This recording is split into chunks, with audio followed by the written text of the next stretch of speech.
சுவிட்சர்லாந்தில் உலக பொருளாதார மாநாடு நடந்து வருகின்றது. குறித்த மாநாட்டில் அமெரிக்க ஜனாதிபதி டொனால்டு டிரம்ப் பங்கேற்றுள்ளார். கிரீன்லாந்தை எங்களால் மட்டுமே பாதுகாக்க முடியும். வேறு யாராலும் கிரீன்லாந்தை பாதுகாக்க முடியாது. கிரீன்லாந்தை நாங்கள் பாதுகாத்து அதனை டென்மார்க்கிடம் வழங்கினோம். இது நாங்கள் செய்த முட்டாள்தனம். இப்போது கிரீன்லாந்து மக்கள் எங்களுக்கு நன்றி உணர்வுடன் இல்லை. கிரீன்லாந்துக்கு எதிராக படைபலத்தை பயன்படுத்த மாட்டேன். அமெரிக்க ஜனாதிபதிகள் கடந்த 2 நூற்றாண்டாக கிரீன்லாந்தை வாங்க முயன்று வருகின்றனர். பனியால் சூழப்பட்ட இந்த மாபெரும் நிலப்பரப்பை எங்களால் மட்டுமே காப்பாற்ற முடியும். இது நேட்டோவுக்கான மிரட்டல் அல்ல. நன்றாக யோசித்து பார்த்தால் ஒன்றை யாராலும் மறக்க முடியாது.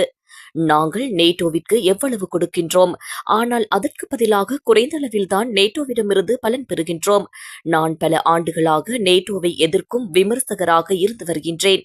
ஆனாலும் வேறு எந்த ஜனாதிபதியையும் விட நான் நேட்டோவிற்கு அதிகமாக அள்ளி கொடுத்துள்ளேன் என்று டொனால்டு டிரம்ப் தெரிவித்துள்ளார்.